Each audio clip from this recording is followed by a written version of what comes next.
Je m'interroge ce jour sur la question de la gestion du programme de renforcement du système de transfusion sanguine dans ce pays.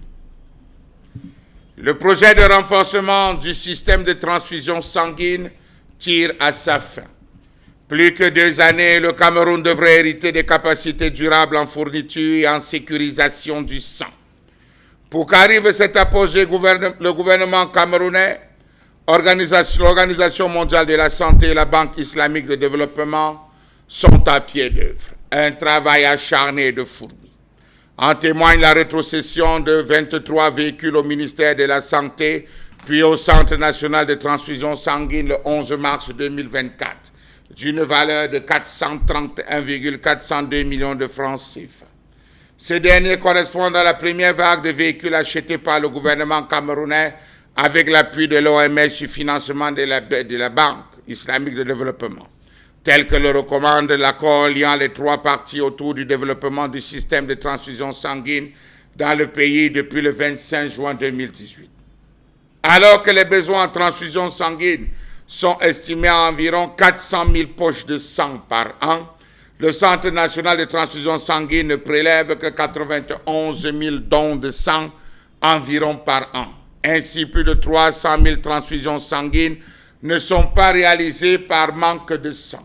Pourquoi tellement de questions alors que des fonds avaient été mis pour permettre à ce que le Centre national de transfusion sanguine se déploie littéralement sur le terrain et assure ses missions?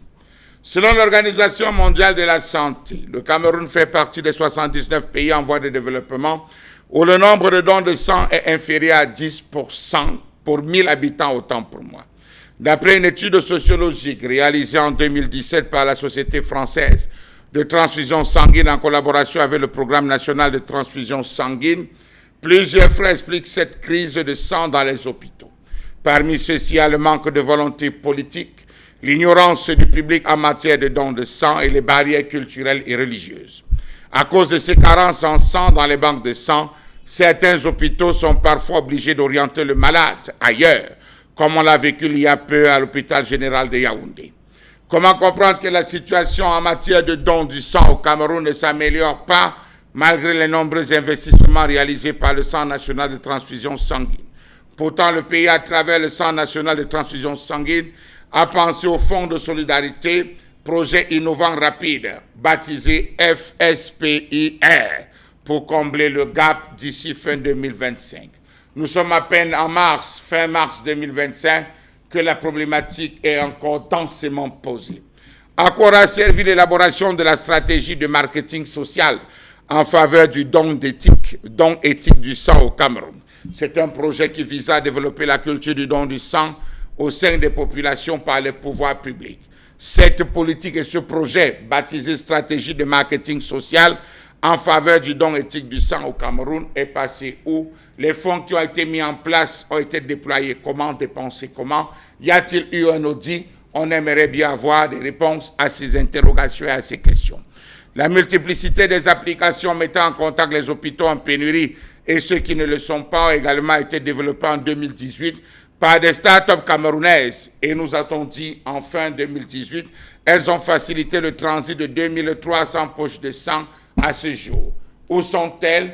Où travaillent-elles? Comment officient-elles? Question. À l'heure où tout semble aux yeux des membres du gouvernement rouler sur les rails, de nombreux problèmes demeurent. Le débat sur le don de sang et la transfusion sanguine intervient encore dans un contexte camerounais au sein duquel demeure le problème du don de substitution. Savoir qu'il y a des donneurs corrélativement à ce que l'on observe dans la pratique avec l'existence des marchés des donneurs aux alentours des hôpitaux et des centres de transfusion sanguine. En 2023, au cours de la célébration de la Journée mondiale du don de sang, le ministre de la Santé publique, Malaouda Malachi, a indiqué que seulement 147 034 poches de sang ont été collectées par les 473 formations sanitaires du Cameroun et le Centre national de transfusion sanguine, soit un taux de couverture des besoins estimé à environ 36,75%. Comment comprendre que le problème du don de sang et de la transfusion sanguine s'accentue encore de nos jours du fait d'une collaboration insuffisante entre le Centre national de transfusion sanguine et les établissements de santé, aggravée par des difficultés logistiques et financières? L'absence d'un code éthique qui devra permettre l'application de la loi de 2003, le non-respect des principes éthiques relatifs à l'anonymat et au volontariat, notamment dans le cadre familial, les limites d'ordre financier, car 18% des centres transfusent encore du sang non testé, ce qui ne garantit pas la sécurité du receveur. On a eu des cas de dénonciation à Bonabéry, entre guillemets, on accusait un certain personnel, excusez-moi de mettre aussi ça en guillemets, médical, d'avoir fait de dons de chien, avoir fait la transfusion de dons de sang. Ça a défrayé la chronique, on a critiqué, il y a eu des sorties, mais ça a posé un problème autre. Pourquoi arriver là à faire de telles déclarations? Cela ne part-il pas d'un manque? Question. Un manque qui devrait être réglé. Un autre enjeu majeur reste la tarification du sang. Alors que le prix d'une poche de sang est de 2000 francs CFA au Bénin, en termes d'achat, 2500 francs en Côte d'Ivoire, au Cameroun, le prix d'une poche de sang est de 18 000 francs CFA en journée et de 45 000 francs CFA la nuit. Bravo. N'y a-t-il pas lieu de voir que c'est ce coût élevé du sang au Cameroun qui soulève des préoccupations quant à l'accessibilité des produits sanguins pour les patients, mettant en exergue la nécessité d'une révision des politiques tarifaires en matière de transfusion sanguine? C'est vrai que le problème a été posé. À l'heure actuelle, on est en pleine réflexion. Va-t-on descendre à moins de 18 000 francs CFA lorsqu'on sait que, de l'avis de certains médecins, il y a plusieurs examens qui sont faits à travers ce sang. Le sang, une fois déposé, subit une batterie d'examens qui parfois sont au-dessus de ces 18 000 francs CFA et 45 000 francs CFA demandés. Comment comprendre la rareté des poches de sang dans certaines formations sanitaires? Malgré les efforts de recrutement des dons de sang ces dernières années, le Centre national de transfusion sanguine manque cruellement de poches de sang. Il faut renflouer. Seulement 25% des demandes de transfusion sont honorées. En 2017, nous avons eu 91 047 poches de sang collectées contre 94 873 en 2018. En 2019, 103 359 poches de sang collectées contre 99 850 en 2020. 140 207 de poches collectées en 2021, encore plus bas que celui de 2022. Selon les chiffres du programme national de transfusion sanguine, malgré cette évolution constante, le Cameroun est bien encore loin de satisfaire les besoins de la demande nationale évaluée à près de 400 000 poches. Une pénurie qui dure depuis plusieurs années, selon le ministère de la Santé. Que faire lorsqu'on sait que, après une enquête réalisée en 2014 pour évaluer le système de santé au Cameroun, ce rapport, en termes de conclusion, a permis de recenser 103 décès sur 100 000 naissances. Décès qui sont majoritairement, j'y arrive, causés par des problèmes d'anémie, des hémorragies survenues lors des accouchements. Comment comprendre qu'au Cameroun, le sang soit devenu une source d'enrichissement pour des infirmiers véreux dans certaines formations publiques? Savez-vous que les besoins parfois se retrouvent à être marchandés et face parfois à la gravité ou à la chronicité du cas dans certaines formations, comme les démonstrations et les plaintes encore posées sur les tables de certains magistrats en attente d'une décision, démontrent parfois que lorsque le malade arrive, au vu de la chronicité de la maladie, rapidement on le transfère sans procéder à cette batterie d'examens.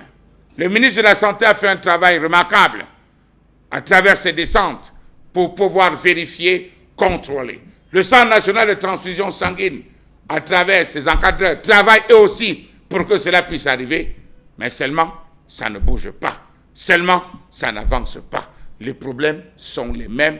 Vous pouvez arriver à l'hôpital, vous avez des soucis, vous n'avez pas de sang. Savez-vous que cette mafia, puisqu'on parle d'elle, s'opère surtout autour du sang, du groupe O, négatif qui représente dans ce domaine ce que l'on appelle l'or rouge. Le véritable or rouge qui coûte énormément. Savez-vous qu'une poche de sang du groupe O coûte sur le marché noir l'équivalent de 35 000 francs CFA? Marché noir, je parle du marché noir. Dans le circuit normal, pas trop noir, d'un noir un peu éclairci tendant vers le blanc, c'est dans les 15 000 francs CFA contre le prix officiel qui semble être de 5 495 francs. Il faut dire que les prix, ça vacille, ça oscille.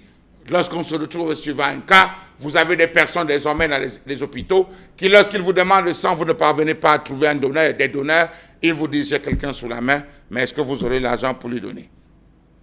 Un débat s'engage et parfois à la fin, vous vous retrouvez à dépenser pour 2 poches de sang 100 000.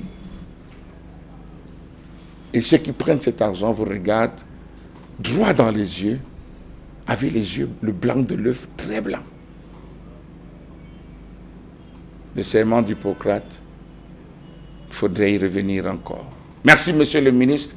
Il faudrait encore accentuer le travail pour nettoyer cette vermine qui se retrouve à commercialiser l'or rouge, le sang, qui devrait en principe être donné gratuitement.